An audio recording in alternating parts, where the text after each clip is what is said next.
ਤੁਹਾਡਾ ਸਾਰਿਆਂ ਦਾ ਇੱਕ ਵਾਰ ਫਿਰ ਤੋਂ ਸਵਾਗਤ ਹੈ। ਮੈਂ ਹਾਜ਼ਰ ਹਾਂ ਆਧੁਨਿਕ ਕਹਾਣੀਕਾਰ ਕਰਤਾਰ ਸਿੰਘ ਦੁੱਗਲ ਦੀ ਪ੍ਰਸਿੱਧ ਕਹਾਣੀ ਜ਼ੀਨਤ ਆਪਾ ਲੈ ਕੇ। ਕਹਾਣੀ ਸ਼ੁਰੂ ਕਰਨ ਤੋਂ ਪਹਿਲਾਂ ਬੱਚਿਓ ਥੋੜੀ ਜਾਣਕਾਰੀ ਕਹਾਣੀਕਾਰ ਬਾਰੇ ਜ਼ਰੂਰੀ ਹੈ। ਕਰਤਾਰ ਸਿੰਘ ਜੀ ਦਾ ਜਨਮ 7 ਮਾਰਚ 1917 ਈਸਵੀ ਨੂੰ ਰਾਵਲਪਿੰਡੀ ਦੇ ਪਿੰਡ ਧਮਿਆਲ ਵਿੱਚ ਹੋਇਆ।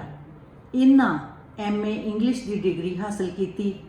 ਬਹੁਤ ਸਾਰੇ ਸਾਹਿਤ ਦੀ ਰਚਨਾ ਕੀਤੀ, ਜਿਸ ਵਿੱਚੋਂ ਕੁਝ ਕੁ ਪ੍ਰਸਿੱਧ ਰਚਨਾਵਾਂ ਦੇ ਨਾਮ ਮੈਂ ਤੁਹਾਡੇ ਨਾਲ ਸਾਂਝੇ ਕਰਾਂਗੀ।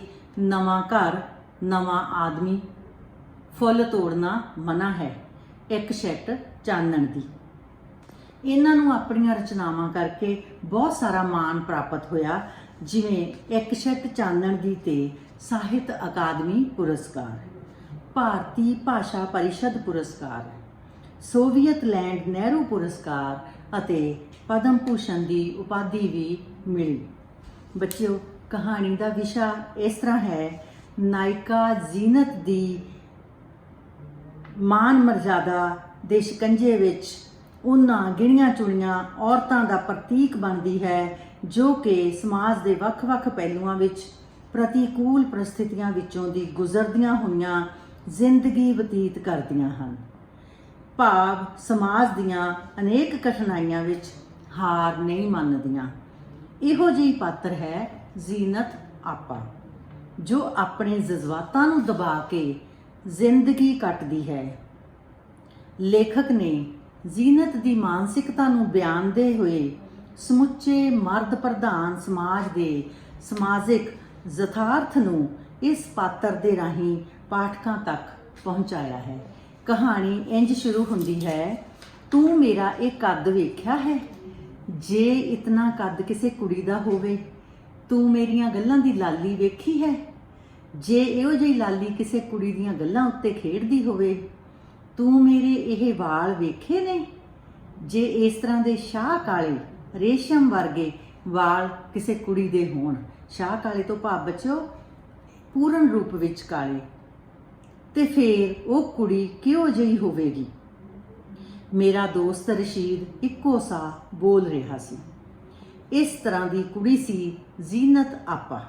ਬੱਚਿਓ, ਇੱਥੇ ਜ਼ੀਨਤ ਦੀ ਖੂਬਸੂਰਤੀ ਦਾ ਵਰਣਨ ਕੀਤਾ ਗਿਆ। ਕਿਵੇਂ ਵਰਣਨ ਕਰ ਰਿਹਾ ਰਸ਼ੀਦ? ਕਹਿ ਰਿਹਾ, ਜਿਵੇਂ ਅਰਸ਼ੋਂ ਲੱਥੀ ਪਰੀ ਹੋਵੇ, ਅਸਮਾਨ 'ਚੋਂ ਉਤਰੀ ਹੋਈ ਕੋਈ ਪਰੀ ਹੋਵੇ। ਸੁੱਚਾ ਮੋਤੀ ਖਿੜ-ਖਿੜ ਹੱਸਦੀ ਦੀ ਆਵਾਜ਼ ਸਾਰੇ ਮੁਹੱਲੇ ਵਿੱਚ ਜਾਂਦੀ ਸੀ। ਆਂਢ ਗੁਆਂਢ ਵਿੱਚ ਜ਼ੀਨਤ ਜ਼ੀਨਤ ਹੁੰਦੀ ਰਹਿੰਦੀ। ਜਿਸ ਵਿਹੜੇ ਵਿੱਚ ਖਲੋਂਦੀ, ਜਿਸ ਆਂਗਣ ਵਿੱਚ ਬੈਠਦੀ, ਖੁਸ਼ੀਆਂ ਖਲੇਰਦੀ ਰਹਿੰਦੀ। ਲੋਕੀ ਲੱਖ ਲੱਖ ਉਹਦੀਆਂ ਖਾਤਰਾਂ ਕਰਦੇ, ਆਓ ਭਗਤ ਕਰਦੇ ਜਦੋਂ ਘਰ ਜਾਂਦੀ ਉਹਨਾਂ ਦੇ। ਕਿਸੇ ਦੇ ਘਰ ਵਧੀਆ ਬੇਰ ਆਉਂਦੇ, ਘਰ ਵਾਲੀ ਚੁੱਕ ਕੇ ਜ਼ੀਨਤ ਲਈ ਰੱਖ ਦਿੰਦੀ। ਜ਼ੀਨਤ ਨੂੰ ਖੱਟ ਮਿੱਠੜੇ ਬੇਰਾਂ ਨਾਲ ਬੜਾ ਜ਼ੋਰ ਸੀ। ਕਿਸੇ ਦੇ ਘਰ ਕਰਾਰੇ ਭੁੱਜੇ ਹੋਏ ਸੱਤੂ ਹੁੰਦੇ, ਗੰਢ ਮਾਰ ਕੇ ਜ਼ੀਨਤ ਲਈ ਸੰਭਾਲ ਦਿੱਤੇ ਜਾਂਦੇ। ਜ਼ੀਨਤ ਨੂੰ ਸੱਤੂ ਬਹੁਤ ਪਸੰਦ ਸਨ। ਜ਼ੀਨਤ ਨੂੰ ਬੌਲੀ ਚੰਗੀ ਲੱਗਦੀ ਸੀ। ਸੱਜਰ ਸੂਈ ਮੱਝ ਦੇ ਦੁੱਧ ਨੂੰ ਜਦੋਂ ਗਰਮ ਕਰਦੇ ਆ ਬੱਚਿਓ, ਉਹ ਬੌਲੀ ਬਣ ਜਾਂਦੀ ਆ। ਪਿੰਡ ਵਿੱਚ ਕਿਸੇ ਦੇ ਘਰ ਮੈਂ ਗਾਂ ਸੂੰਦੀ, ਜ਼ੀਨਤ ਲਈ ਬੌਲੀ ਤੁਰਦੀ ਰਹਿੰਦੀ। ਇਸ ਪੈਰਾਗ੍ਰਾਫ ਦੇ ਵਿੱਚ ਜ਼ੀਨਤ ਦੇ ਬਚਪਨ ਬਾਰੇ ਦੱਸਿਆ ਕਿ ਬਚਪਨ ਵਿੱਚ ਉਹ ਕੀ ਖਾਣਾ ਪਸੰਦ ਕਰਦੀ ਸੀ। ਉਹਦੀ ਪਹਿਚਾਣ ਦੱਸੀ ਗਈ ਆ ਕਿ ਉਹ ਕਿੰਨੀ ਖੂਬਸੂਰਤ ਸੀ ਤੇ ਕਿਵੇਂ ਮੁਹੱਲੇ ਵਿੱਚ ਖੁਸ਼ੀਆਂ ਖਿਲਾਰਦੀ, ਸਾਰਿਆਂ ਨੂੰ ਖੁਸ਼ ਕਰਦੀ, ਸਭ ਦੇ ਘਰ ਜਾਂਦੀ ਤੇ ਉਹਨਾਂ ਤੋਂ ਆਪਣੀਆਂ ਖਾਣ ਦੀਆਂ ਮਨ ਭਾਉਂਦੀਆਂ ਚੀਜ਼ਾਂ ਪ੍ਰਾਪਤ ਕਰਦੀ ਸੀ। ਹੁਣ ਜਦੋਂ ਥੋੜੀ ਵੱਡੀ ਹੋਈ ਤਾਂ ਉਹਦਾ ਕੀ ਪ੍ਰਭਾਵ ਹੋਇਆ ਮੁਹੱਲੇ ਦੇ ਵਿੱਚ। ਨੰਬਰਦਾਰ ਪਿਓ ਦੀ ਹਵੇਲੀ ਨੂੰ ਜਦੋਂ ਜ਼ੀਨਤ ਵੱਡੀ ਹੋਈ, ਲੋਕਾਂ ਦੇ ਜ਼ੀਨਤ ਦੀ ਹਵੇਲੀ ਸੱਦਣਾ ਸ਼ੁਰੂ ਕਰ ਦਿੱਤਾ। ਪਹਿਲਾਂ ਹਵੇਲੀ ਦਾ ਨਾਮ ਸ਼ਾਇਦ ਬਾਪ ਦੇ ਨਾਮ ਤੇ ਹੋਵੇ। ਜਦੋਂ ਜ਼ੀਨਤ ਵੱਡੀ ਹੋ ਗਈ, ਜ਼ੀਨਤ ਦੇ ਨਾਂ ਤੇ ਹਵੇਲੀ ਦਾ ਨਾਮ ਪੈਣਾ ਸ਼ੁਰੂ ਹੋ ਗਿਆ। ਸਾਰੀ ਦੁਪਹਿਰ ਨੱਟੀਆਂ ਘਰ ਵਿੱਚ ਬਿਠਾਈ ਰੱਖਦੀ, ਆਪ ਗਾਉਂਦੀ ਰਹਿੰਦੀ, ਉਹਨਾਂ ਦੇ ਗੀਤ ਸੁਣਦੀ ਰਹਿੰਦੀ। ਬੱਚੇ, ਉਹ ਨੱਟੀਆਂ ਹੁੰਦੀਆਂ ਨੇ ਜਿਹੜੀਆਂ ਗਾ ਕੇ ਤੇ ਨੱਚ ਕੇ ਲੋਕਾਂ ਦੇ ਘਰਾਂ ਤੋਂ ਕੁਛ ਨਾ ਕੁਛ ਪ੍ਰਾਪਤ ਕਰਦੀਆਂ ਨੇ, ਮੰਗਣ ਆਉਂਦੀਆਂ ਨੇ ਗਾ ਗਾ ਕੇ। ਆਪ ਗਾਉਂਦੀ ਰਹਿੰਦੀ, ਉਹਨਾਂ ਦੇ ਗੀਤ ਸੁਣਦੀ ਰਹਿੰਦੀ, ਗਾਉਂਦੀ ਤੇ ਨੱਚਦੀ। ਲੋਕੀ ਬਨੇਰਿਆਂ ਤੋਂ ਝਾਕ ਝਾਕ ਕੇ, ਕੰਧਾਂ ਨਾਲ ਕੰਨ ਲਾ ਲਾ ਕੇ ਉਸ ਨੂੰ ਗਾਉਂਦਿਆਂ ਸੁਣਦੇ ਰਹਿੰਦੇ। ਕਿਤਨਾ ਉੱਚਾ ਗਾਉਂਦੀ ਸੀ, ਕਿਤਨਾ ਪਿਆਰਾ ਨੱਚਦੀ ਸੀ, ਗਾਉਂਦੀ ਤੇ ਹੱਸਦੀ, ਗੱਲ ਤੇ ਖਿੜਖਿੜ ਹੱਸਣ ਲੱਗ ਪੈਂਦੀ। ਹੱਸ ਰਹੀ ਜੀਨਤ ਦੀਆਂ ਗੱਲਾਂ ਵਿੱਚੋਂ ਜਿਵੇਂ ਲਹੂ ਚੋਣ ਲੱਗ ਪੈਂਦਾ। ਉਹਦੀਆਂ ਗੱਲਾਂ ਲਾਲ ਬਿੰਬ ਹੋ ਜਾਂਦੀਆਂ, ਹੱਸ ਰਹੀ ਦੇ ਵਾਲ ਖਿੰਡ ਪੁੰਡ ਜਾਂਦੇ। ਕਿਤਨੀ ਪਿਆਰੀ ਲੱਗਦੀ, ਜਿਵੇਂ ਆਪ ਮਹਾਰਾ ਉੱਡ ਰਿਹਾ ਕੋਈ ਪੰਛੀ ਹੋਵੇ। ਤੇ ਫਿਰ ਜ਼ੀਨਤ ਦਾ ਵਿਆਹ ਕਰ ਦਿੱਤਾ ਗਿਆ, ਜਿਵੇਂ ਅਰਸ਼ਾਂ ਵਿੱਚ ਉੱਡ ਰਹੇ ਕਿਸੇ ਪੰਛੀ ਨੂੰ ਧਰਤੀ ਉੱਤੇ ਪਟਕਾ ਦਿੱਤਾ ਜਾਏ। ਬੱਚਿਓ, ਪੰਛੀ ਸ਼ਬਦ ਇੱਥੇ ਜ਼ੀਨਤ ਦੇ ਲਈ ਵਰਤਿਆ ਗਿਆ ਹੈ, ਕਿਉਂਕਿ ਜ਼ੀਨਤ ਵਿਆਹ ਤੋਂ ਪਹਿਲਾਂ ਆਪਣੇ ਮਾਂ-ਬਾਪ, ਆਪਣੇ ਅੱਬਾ, ਆਪਣੇ ਭਰਾਵਾਂ ਦੀ ਲਾਡਲੀ ਸੀ ਤੇ ਉਹਦੇ ਵਿੱਚ ਕੋਈ ਵਿਤਕਰਾ ਨਹੀਂ ਸੀ। ਬਿਨਾਂ ਭੇਦਭਾਵ ਤੇ ਵਿਤਕਰਿਆਂ ਤੋਂ ਉਹ ਦੂਰ ਸੀ, ਗੁਣਾਂ ਦੀ ਗੁਥਲੀ ਸੀ। ਜਦੋਂ ਉਸ ਦਾ ਵਿਆਹ ਕੀਤਾ ਤਾਂ ਉਸ ਦੀ ਇੱਕਦਮ ਖੁਸ਼ੀਆਂ ਭਰੀ ਜ਼ਿੰਦਗੀ ਜਿਹੜੀ ਸੀ ਉਹ ਗਮ ਨਾਲ ਭਰ ਗਈ। ਤੇ ਫਿਰ ਇਸੇ ਕਰਕੇ ਇੱਥੇ ਇਹ ਗੱਲ ਕਹੀ ਗਈ ਆ ਕਿ ਜਿਵੇਂ ਅਰਸ਼ਾਂ ਵਿੱਚ ਉੱਡ ਰਹੇ ਕਿਸੇ ਪੰਛੀ ਨੂੰ, ਜੋ ਆਜ਼ਾਦ ਪੰਛੀ ਉੱਡਦਾ, ਤੇ ਜਦੋਂ ਧਰਤੀ ਤੇ ਪਟਕਾ ਕੇ ਮਾਰ ਦਿੱਤਾ ਜਾਵੇ, ਭਾਵ ਉਸ ਨੂੰ ਗਲੇਲ ਨਾਲ ਕਿਸੇ ਨੇ ਜ਼ਖਮੀ ਕਰਕੇ ਥੱਲੇ ਸੁੱਟ ਦਿੱਤਾ ਤੇ ਉਹ ਆਪਣਾ ਜਿਹੜੇ ਬਾਕੀ ਦੇ ਸਾਹ ਤੜਫ ਕੇ ਕੱਢ ਰਿਹਾ। ਇਸ ਤਰ੍ਹਾਂ ਦੀ ਜ਼ਿੰਦਗੀ ਵਿਆਹ ਤੋਂ ਬਾਅਦ ਜ਼ੀਨਤ ਦੀ ਹੋ ਗਈ ਸੀ। ਜ਼ੀਨਤ ਨੇ ਇੱਕ ਬੋਲ ਮੂੰਹੋਂ ਨਾ ਕੱਢਿਆ। ਮੁੰਡਾ ਕੋਈ ਦਾਦੇ ਪੋਤਰਾ ਸੀ। ਜ਼ੀਨਤ ਨੇ ਸੁਣਿਆ ਤੇ ਉਸਦਾ ਹਾਸਾ ਉਹਦੇ ਮੂੰਹ ਤੋਂ ਉੱਡ ਗਿਆ। ਜ਼ੀਨਤ ਨੇ ਸੁਣਿਆ ਤੇ ਉਹਦੇ ਗੀਤ ਉਹਦੀਆਂ ਬੁੱਲੀਆਂ ਤੋਂ ਝੜ ਗਏ। ਜ਼ੀਨਤ ਨੇ ਸੁਣਿਆ ਤੇ ਉਹਦੀਆਂ ਅੱਖਾਂ ਵਿੱਚੋਂ ਉਹਦੀ ਰੌਣਕ ਹਿੱਸ ਗਈ ਮਤਲਬ ਖਤਮ ਹੋ ਗਈ। ਬੁੱਲੀਆਂ ਤੋਂ ਗੀਤ ਝੜ ਗਏ, ਉਹ ਗਾਉਣਾ ਹੀ ਭੁੱਲ ਗਈ ਤੇ ਮੂੰਹ ਸਿਰ ਬਲੇਟ ਆਪਣੇ ਬਾਵਲ ਦੀ ਹਵੇਲੀ ਵਿੱਚੋਂ ਨਿਕਲ ਗਈ। ਬੱਚਿਓ, ਉਹ ਅਥਾਹ ਦੀ ਖੁਸ਼ ਮਿਜਾਜ ਰਹਿਣ ਵਾਲੀ ਲੜਕੀ ਸੀ। ਇਸ ਦੇ ਬਾਵਜੂਦ ਆਪਣੇ ਅੱਬਾ ਵੱਲੋਂ ਸਹੇੜੇ ਹੋਏ ਵਿਆਹ ਦੇ ਸਾਕ ਤੇ ਉਹ ਚੁੱਪ ਰਹੀ। ਉਹ ਅੰਦਰੋਂ ਅੰਦਰੀ ਇਸ ਬੇਜੋੜ ਵਿਆਹ ਵਾਸਤੇ ਖੁਸ਼ ਨਹੀਂ ਸੀ। ਉਹ ਮੁਰਝਾ ਗਈ ਜਦੋਂ ਉਸਨੇ ਸੁਣਿਆ ਕਿ ਉਹਦਾ ਬਾਪ ਉਹਨਾਂ ਦੇ ਖਾਨਦਾਨ ਵਿੱਚੋਂ ਹੀ ਕਿਸੇ ਨਾਲ ਉਹਦਾ ਰਿਸ਼ਤਾ ਤੈਅ ਕਰਕੇ ਆਇਆ, ਤੇ ਪਰ ਜ਼ੀਨਤ ਨੂੰ ਉਹ ਲੜਕਾ ਬਿਲਕੁਲ ਵੀ ਪਸੰਦ ਨਹੀਂ ਸੀ। ਉਸਨੇ ਇੱਕ ਸ਼ਬਦ ਵੀ ਮੂੰਹੋਂ ਨਹੀਂ ਬੋਲਿਆ ਤੇ ਚੁੱਪਚਾਪ ਉਹ ਡੋਲੀ ਵਿੱਚ ਬੈਠ ਕੇ ਉਸ ਲੜਕੇ ਦੇ ਨਾਲ ਚਲੀ ਗਈ। ਜ਼ੀਨਤ ਵਰਗੀ ਕੋਈ ਭੈਣ ਹੋਵੇਗੀ? ਜਦੋਂ ਮੈਨੂੰ ਰਾਤ ਭਰ ਨੱਟਾਂ ਦੀ ਰਾਸ ਵੇਖਣ ਦੀ ਚਟਲਾਸ ਪੈ ਗਈ। ਚਟਲਾਸ ਬੱਚਿਓ ਆਦਤ।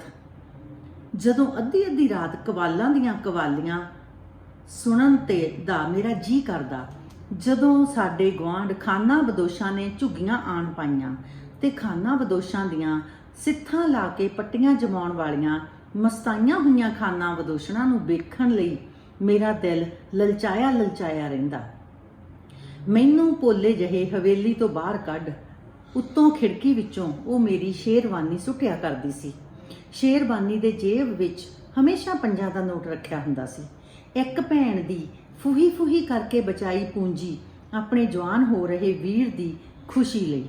ਬੱਚਿਓ, ਇਸ ਪੈਰਾਗ੍ਰਾਫ ਦੇ ਵਿੱਚ ਜ਼ੀਨਤ ਦਾ ਭਰਾ ਇਹ ਦੱਸ ਰਿਹਾ ਕਿ ਜ਼ੀਨਤ ਵਰਗੀ ਕੋਈ ਭੈਣ ਹੋਵੇਗੀ। ਉਹਦੇ ਵਿੱਚ ਭੈਣ ਦਾ ਪਿਆਰ ਭਰਿਆ ਹੋਇਆ ਸੀ, ਭਰਾ ਪ੍ਰਤੀ ਪਿਆਰ ਭਰਿਆ ਹੋਇਆ ਸੀ। ਉਹ ਆਪਣੀ ਬੱਚਤ ਦੀ ਪੂੰਜੀ ਵਿੱਚੋਂ ਹਰ ਰੋਜ਼ ਆਪਣੇ ਭਰਾ ਨੂੰ 5 ਰੁਪਏ ਸ਼ੇਰਵਾਨੀ 'ਚ ਰੱਖ ਕੇ ਚੋਰੀ ਬਾਪ ਤੋਂ ਉਹਨੂੰ ਹਰ ਰੋਜ਼ ਖਿੜਕੀ ਵਿੱਚੋਂ ਸੁੱਟਦੀ ਸੀ, ਕਿਉਂਕਿ ਉਹਦੇ ਭਰਾ ਨੂੰ ਇਹ ਆਦਤ ਬਣ ਗਈ ਸੀ। ਉਹ ਰਾਤ ਨੂੰ ਬਾਪ ਤੋਂ ਚੋਰੀ ਕਵਾਲਾਂ ਦੀਆਂ ਕਵਾਲੀਆਂ ਸੁਣਨ ਵਾਸਤੇ ਜਾਇਆ ਕਰਦਾ ਸੀ। ਤੇ ਬੱਚੋ, ਇੱਥੇ ਇੱਕ ਸ਼ਬਦ ਆਇਆ ਸਿੱਥਾਂ ਲਾ ਕੇ ਪੱਟੀਆਂ ਜਮਾਉਣ ਵਾਲੀਆਂ, ਮਤਲਬ ਵਾਲਾਂ ਨੂੰ ਚਿਪਕਾ ਕੇ ਮਿੱਡੀਆਂ ਗੁੰਦ ਕੇ ਜਿਹੜੀਆਂ ਖਾਨਾ ਬਦੋਸ਼ਣਾ ਗੱਡੀਆਂ ਵਾਲੀਆਂ ਹੁੰਦੀਆਂ, ਇਹ ਜਿਹੜੇ ਝੁੱਗੀਆਂ ਪਾ ਕੇ ਕਿਤੇ ਵੀ ਸੜਕਾਂ ਦੇ ਆਲੇ ਦੁਆਲੇ ਰਹਿਣ ਲੱਗ ਜਾਂਦੇ ਨੇ। ਜ਼ੀਨਤ ਵਰਗੀ ਕੋਈ ਧੀ ਹੋਵੇਗੀ? ਉਸਦਾ ਅੱਬਾ ਉਸਦੇ ਸਾਕ ਲਈ ਇਕਰਾਰ ਕਰਕੇ ਆਇਆ। ਕਹਿੰਦਾ ਜ਼ੀਨਤ ਦੇ ਵਰਗੀ ਕੋਈ ਧੀ ਨਹੀਂ ਸੀ। ਉਹ ਇੱਕ ਮਿਸਾਲੀ ਧੀ ਸੀ ਜਿਸ ਨੂੰ ਆਪਣੇ ਬਾਪ ਦੀ ਇੱਜ਼ਤ ਰੱਖਣ ਦਾ ਸਦਾ ਧਿਆਨ ਰਹਿੰਦਾ ਸੀ। ਬਾਪ ਦੀ ਇੱਜ਼ਤ ਰੱਖਦੀ ਹੋਈ ਉਹ ਚੁੱਪਚਾਪ ਜਿੱਥੇ ਉਸਦਾ ਬਾਪ ਸਾਕ ਤੈਅ ਕਰਕੇ ਆਇਆ ਉਹ ਉੱਥੇ ਤੁਰ ਗਈ। ਉਸਦਾ ਅੱਬਾ ਉਸਦੇ ਸਾਕ ਲਈ ਇਕਰਾਰ ਕਰਕੇ ਆਇਆ ਤੇ ਉਸ ਆਪਣੇ ਪੇਵਰੇ ਦੀ ਰਜ਼ਾ ਨੂੰ ਸਿਰ ਮੱਥੇ ਤੇ ਮੰਨ ਲਿਆ। ਪੇਵਰਾ ਬੱਚਿਓ ਪਿਓ ਤੇ ਰਜ਼ਾ ਉਹਦੀ ਮਰਜ਼ੀ ਤੇ ਸਿਰ ਮੱਥੇ ਤੇ ਮੰਨ ਲਿਆ, ਸਵੀਕਾਰ ਕਰ ਲਿਆ। ਉਸ ਨੂੰ ਪਤਾ ਸੀ ਉਸ ਦਾ ਦਾਦੇ ਪੋਤਰਾ ਕੱਦ ਵਿੱਚ ਉਸ ਤੋਂ ਅੱਧਾ ਸੀ। ਮਿੱਠਾ ਖਾ ਖਾ ਕੇ ਉਸ ਦੇ ਦੰਦ ਖੋਪੇ ਹੋ ਗਏ ਸਨ, ਅੱਖਾਂ ਵੀ ਚੁੰਨੀਆਂ ਸਨ। ਚੁੰਨੀਆਂ ਮਤਲਬ ਛੋਟੀਆਂ। ਦੰਦ ਖੋਪੇ ਹੋ ਜਾਣਾ, ਖੋਖਲੇ ਹੋ ਜਾਣਾ, ਮਿੱਠੇ ਖਾ ਕੇ ਖੋਖਲੇ ਹੋ ਜਾਣਾ। ਪੜ੍ਹੇ ਲਿਖੇ ਬਿਨਾਂ ਅੱਖਾਂ ਕਮਜ਼ੋਰ ਹੋ ਗਈਆਂ ਸਨ। 4 ਜਮਾਤਾਂ ਨਹੀਂ ਸਨ ਉਸ ਤੋਂ ਪਾਸ ਹੋਈਆਂ। ਉਹ ਬੱਚੀ ਉਹ ਬਿਲਕੁਲ ਅਨਪੜ੍ਹ ਆਦਮੀ ਸੀ ਜਿਹੜਾ ਬਾਪ ਨੇ ਜੀਨਤ ਦੇ ਲਈ ਪਤੀ ਚੁਣਿਆ ਸੀ। 4 ਜਮਾਤਾਂ ਨਹੀਂ ਸਨ ਉਸ ਤੋਂ ਪਾਸ ਹੋਈਆਂ। ਸਾਰਾ ਦਿਨ ਵਿਹਲਾ ਫਿਰਦਾ ਰਹਿੰਦਾ ਸੀ। ਆਪਣੇ ਪਿਓ ਦੀ ਜ਼ਮੀਨ ਨੂੰ ਕੁਤਰ ਕੇ ਖਾ ਰਿਹਾ ਸੀ। ਉਹ ਨਸ਼ੇੜੀ ਸੀ, ਨਸ਼ੇ ਕਰਦਾ ਸੀ, ਸ਼ਰਾਬ ਪੀਂਦਾ, ਸਿਗਰਟਾਂ ਪੀਂਦਾ। ਪੈਸੇ ਕਿੱਥੋਂ ਲੈਂਦਾ ਸੀ? ਥੋੜੀ ਕਰਕੇ ਬਾਪ ਦੀ ਉਸਨੇ ਜ਼ਮੀਨ ਵੇਚਣੀ ਸ਼ੁਰੂ ਕੀਤੀ ਹੋਈ ਸੀ। दारू ਪੀ ਕੇ ਗਲੀਆਂ ਵਿੱਚ ਫਿਰਨਾ, ਸਿਗਰਟਾਂ ਪੀਣੀਆਂ ਤੇ ਧੂਏ ਦੇ ਗੋਲ ਚੱਕਰ ਬਣਾਉਂਦੇ ਰਹਿਣਾ, ਬਸ ਇਹ ਉਸਦਾ ਕੰਮ ਸੀ। ਜ਼ੀਨਤ ਨੇ ਸ਼ਿਕਾਇਤ ਦਾ ਇੱਕ ਬੋਲ ਆਪਣੇ ਮੂੰਹ ਤੇ ਨਾ ਲਿਆਂਦਾ। ਬੱਚਿਓ, ਨਹੀਂ ਤਾਂ ਅੱਜ ਕੱਲ੍ਹ ਦੀਆਂ ਕੁੜੀਆਂ ਅਗਰ ਕੋਈ ਮਾੜੇ ਆਦਮੀ ਦੇ ਨਾਲ ਵਿਆਹ ਹੋ ਜਾਵੇ ਤਾਂ ਝਟਪਟ ਤਲਾਕ ਤੇ ਪਹੁੰਚ ਜਾਂਦੀਆਂ ਨੇ। ਪਰ ਇੱਥੇ ਇਹੀ ਦਿਖਾਇਆ ਗਿਆ ਕਿ ਜ਼ੀਨਤ ਸਮਾਜ ਦੀ ਮਾਨ ਮਰਿਆਦਾ ਨੂੰ ਰੱਖਦੀ ਹੋਈ ਇੱਕ ਬੋਲ ਉਸਨੇ ਆਪਣੇ ਬਾਪ ਨੂੰ ਕਦੇ ਸ਼ਿਕਾਇਤ ਕਰਕੇ ਨਹੀਂ ਬੋਲਿਆ ਕਿ ਤੂੰ ਮੇਰੇ ਲਈ ਕਿਸ ਤਰ੍ਹਾਂ ਦਾ ਪਤੀ ਚੁਣਿਆ। ਉਹ ਕੋਈ ਫਰਿਆਦ ਨਾ ਕੀਤੀ। ਇੱਕ ਹੰਝੂ ਉਹਦੀਆਂ ਪਲਕਾਂ ਵਿੱਚ ਨਹੀਂ ਸੀ ਜਦੋਂ ਉਹਦੇ ਅੱਬਾ ਨੇ ਉਹਨੂੰ ਕਲਾਵੇ ਵਿੱਚ ਲੈ ਕੇ ਡੋਲੇ ਵਿੱਚ ਜਾ ਪਾਇਆ। ਬਾਪ ਦੀ ਉਮਰ ਦਾ ਆਦਮੀ ਜਿਹਦੇ ਨਾਲ ਉਹਦਾ ਵਿਆਹ ਹੋਇਆ, ਜਿਹਦੇ ਵਿੱਚ ਕੋਈ ਵੀ ਗੁਣ ਨਹੀਂ ਸੀ, ਕੱਦ ਵਿੱਚ ਉਸ ਤੋਂ ਅੱਧਾ, ਉਮਰ ਵਿੱਚ ਦੁੱਗਣਾ ਤੇ ਬਿਲਕੁਲ ਹੀ ਬਦਸੂਰਤ, ਜਿਹਦੀਆਂ ਅੱਖਾਂ ਵੀ ਚੁੰਨੀਆਂ, ਦੰਦ ਵੀ ਖੋਪੇ, ਨਾ ਹੀ ਪੜ੍ਹਿਆ ਲਿਖਿਆ, ਅਨਪੜ੍ਹ, ਸ਼ਰਾਬੀ, ਸਿਗਰਟਾਂ ਪੀਣ ਵਾਲਾ। ਵਿਆਹ ਤੋਂ ਬਾਅਦ ਬੜੀਆਂ ਜ਼ਿੰਮੇਵਾਰੀਆਂ ਪੈ ਜਾਂਦੀਆਂ ਨੇ, ਪਰ ਉਹ ਬੰਦਾ ਕਿਸੇ ਵੀ ਜ਼ਿੰਮੇਵਾਰੀ ਨੂੰ ਨਿਭਾਉਣ ਵਾਲਾ ਨਹੀਂ ਸੀ। ਤੇ ਫਿਰ ਜ਼ੀਨਤ ਦੇ ਘਰ ਇੱਕ ਬੱਚਾ ਹੋਇਆ। ਅਗਲੇ ਸਾਲ ਇੱਕ ਹੋਰ, ਉਸ ਤੋਂ ਅਗਲੇ ਸਾਲ ਇੱਕ ਹੋਰ ਲੜਕਾ, ਤੇ ਫਿਰ ਹਰ ਵਰੇ ਇੱਕ ਬੱਚਾ ਜ਼ੀਨਤ ਦੇ ਹੋ ਜਾਂਦਾ। ਬੱਚਿਆਂ ਨਾਲ ਉਹਦਾ ਵਿਹੜਾ ਭਰ ਗਿਆ। ਬੱਚਿਆਂ ਦੇ ਖਲਜਗਣ ਵਿੱਚ ਡੁੱਬੀ ਜ਼ੀਨਤ ਕਿੰਨਾ ਚਿਰ ਆਪਣੇ ਅੱਬਾ ਦੇ ਫੇਰਾ ਨਾ ਮਾਰਦੀ। ਕਈ ਵਾਰ ਬੜਾ ਗੁਜ਼ਰ ਜਾਂਦਾ, ਬਹੁਤ ਉਦਰਦਾ ਤੇ ਉਹਦਾ ਅੱਬਾ ਉਹਨੂੰ ਜਾ ਕੇ ਮਿਲ ਆਉਂਦਾ। ਬੱਚਿਓ, ਇੱਥੇ ਦੱਸਿਆ ਗਿਆ ਕਿ ਜ਼ੀਨਤ ਜਿਹੜੀ ਸੀਗੀ ਉਹ ਪਰਿਵਾਰਕ ਜ਼ਿੰਮੇਵਾਰੀਆਂ ਦੇ ਵਿੱਚ ਇੰਨਾ ਘਿਰ ਗਈ ਕਿ ਉਸਦਾ ਪਤੀ ਕਿਸੇ ਇੱਕ ਜ਼ਿੰਮੇਵਾਰੀ ਨੂੰ ਵੀ ਚੱਕਣ ਵਾਲਾ ਨਹੀਂ ਸੀ। ਉਸ ਵਿਚਾਰੀ ਦੇ 7 ਬੱਚੇ ਹੋਏ, 7 ਦਾ ਬੋਝ ਉਸ ਇਕੱਲੀ ਤੇ ਸੀ ਤੇ ਉਹ ਆਪਣੇ ਪੇਕੇ ਵੀ ਨਹੀਂ ਸੀ ਜਾ ਸਕਦੀ, ਕਿਉਂਕਿ 7 ਬੱਚਿਆਂ ਨੂੰ ਪੇਕੇ ਨਾਲ ਲੈ ਕੇ ਜਾਣਾ ਬੜਾ ਮੁਸ਼ਕਿਲ ਸੀ। ਜ਼ੀਨਤ ਵਰਗੀ ਕੋਈ ਮਾਂ ਹੋਵੇਗੀ? 7 ਦੇ 7 ਉਹਦੇ ਬੱਚੇ ਸਾਫ਼ ਸੁਥਰੇ, ਸੋਹਣੇ, ਉਚੜੇ ਪੁਚੜੇ ਜ਼ੀਨਤ ਦੀ ਨੁਹਾਰ ਸਨ। ਨੁਹਾਰ ਮਤਲਬ ਬੱਚਿਓ ਬਿਲਕੁਲ ਸ਼ਕਲ ਜ਼ੀਨਤ ਵਰਗੀ। ਪੜ੍ਹਨ ਵਾਲੇ ਪੜ੍ਹਨ ਵਿੱਚ ਸਭ ਤੋਂ ਅੱਗੇ, ਖੇਡਣ ਵਾਲੇ ਖੇਡਣ ਵਿੱਚ ਸਭ ਤੋਂ ਅੱਗੇ, ਸਭ ਤੋਂ ਜ਼ਬਰ, ਨਿੱਕੀ ਕੁਛੜਲੀ ਧੀ ਜਿਵੇਂ ਗੁੱਡੀ ਹੋਵੇ, ਸਭ ਤੋਂ ਛੋਟੀ ਤੇ ਸਭ ਤੋਂ ਪਿਆਰੀ, ਖਿਡੌਣੇ ਦਾ ਖਿਡੌਣਾ। ਮਤਲਬ ਸਭ ਤੋਂ ਛੋਟੀ ਲੜਕੀ ਜਿਹੜੀ ਜ਼ੀਨਤ ਦੇ ਹੋਈ ਉਹ ਬਹੁਤ ਹੀ ਪਿਆਰੀ ਸੀ। ਉਸ ਦੇ ਬੱਚਿਆਂ ਦੇ ਬੈਠਣ ਦਾ ਸਲੀਕਾ, ਉੱਠਣ ਦਾ ਸਲੀਕਾ, ਗੱਲ ਕਰਨ ਦਾ ਸਲੀਕਾ ਸਭ ਬਹੁਤ ਹੀ ਵਧੀਆ ਸੀ ਤੇ ਲੋਕ ਮੁਹੱਲੇ ਵਾਲੇ ਦੇਖ ਕੇ ਹੈਰਾਨ ਹੁੰਦੇ। ਆਂਢ ਗੁਆਂਢ ਮੂੰਹ ਵਿੱਚ ਉਂਗਲੀਆਂ ਪਾ ਲੈਂਦੇ। ਕਿਸੇ ਬੱਚੇ ਦਾ ਮੱਥਾ ਤੱਤਾ ਹੁੰਦਾ, ਜ਼ੀਨਤ ਨੂੰ ਖਾਣ ਪੀਣ ਵਿਸਰ ਜਾਂਦਾ। ਝੱਲੀ ਹੋਈ ਉਹਨੂੰ ਕੁੱਛੜ ਚੁੱਕ ਕੇ ਬੈਠੀ ਰਹਿੰਦੀ। ਜਦੋਂ ਕੋਈ ਬੱਚਾ ਬਿਮਾਰ ਹੋ ਜਾਂਦਾ ਤਾਂ ਉਹ ਉਸ ਨੂੰ ਗੋਦੀ ਵਿੱਚੋਂ ਨਾ ਉਤਾਰਦੀ। ਜ਼ੀਨਤ ਨੂੰ ਖਾਣ ਪੀਣ ਵਿਸਰ ਜਾਂਦਾ, ਆਪਣਾ ਖਾਣਾ ਪੀਣਾ ਉਸ ਨੂੰ ਭੁੱਲ ਜਾਂਦਾ ਸੀ। ਝੱਲੀ ਹੋਈ ਕੁੱਛੜ ਵਿੱਚ ਚੁੱਕ ਕੇ ਬੈਠੀ ਰਹਿੰਦੀ। ਕਦੀ ਕੋਈ ਦਾਰੂ ਕਰਦੀ, ਕਦੀ ਕੋਈ ਦਵਾਈ ਦਿੰਦੀ, ਹੱਥ ਟੱਡ ਕੇ ਦੁਆਵਾਂ ਮੰਗਦੀ ਰਹਿੰਦੀ, ਮੰਨਤਾਂ ਮੰਨਦੀ ਰਹਿੰਦੀ, ਖੈਰਾਤਾਂ ਦਿੰਦੀ ਰਹਿੰਦੀ, ਖੈਰਾਂ ਪਾਉਂਦੀ, ਦਾਨ ਪੁੰਨ ਕਰਦੀ, ਦੁਆਵਾਂ ਕਰਦੀ, ਅਰਦਾਸਾਂ ਕਰਦੀ। ਬੱਚਿਆਂ ਨੂੰ ਪੜ੍ਹਾਉਣ ਲਈ ਜ਼ੀਨਤ ਆਪ ਪੜ੍ਹਦੀ ਰਹਿੰਦੀ। ਪੌਣਿਆਂ ਢੌਂਚਿਆਂ ਦੇ ਪਹਾੜੇ, ਅਕਬਰ ਔਰੰਗਜ਼ੇਬ ਦੀਆਂ ਲੜਾਈਆਂ, ਫਾਰਸੀ ਅਰਬੀ ਦੀਆਂ ਗਰਦਾਨਾਂ। ਬੱਚਿਓ, ਉਹ ਜਦੋਂ ਆਪਣੇ ਬੱਚਿਆਂ ਨੂੰ ਪੜ੍ਹਾਉਂਦੀ ਉਸ ਤੋਂ ਪਹਿਲਾਂ ਉਹਨਾਂ ਦਾ ਪੜ੍ਹਾਉਣ ਵਾਲਾ ਜੋ ਸੀ ਸਬਕ ਉਸ ਨੂੰ ਆਪ ਪੜ੍ਹਦੀ। ਪੌਣੇ ਮਤਲਬ 0.75 ਤੇ 0.5 ਦੇ ਪਹਾੜੇ ਉਹ ਉਹਨਾਂ ਨੂੰ ਆਪ ਸਿਖਾਉਂਦੀ ਤੇ ਇਤਿਹਾਸਕ ਲੜਾਈਆਂ ਤੋਂ ਜਾਣੂ ਕਰਵਾਉਂਦੀ। ਅਰਬੀ ਫਾਰਸੀ ਦੀਆਂ ਗਰਦਾਨਾਂ ਭਾਵ ਉਸ ਨੂੰ ਦੂਸਰੀਆਂ ਭਾਸ਼ਾਵਾਂ ਦਾ ਗਿਆਨ ਅਨੁਵਾਦ ਕਰਕੇ ਆਪ ਸਿਖਾਉਂਦੀ। ਬੱਚਿਓ, ਅਗਲੀ ਕਹਾਣੀ ਤੁਸੀਂ ਅਗਲੀ ਵੀਡੀਓ ਵਿੱਚ ਵੇਖੋਗੇ।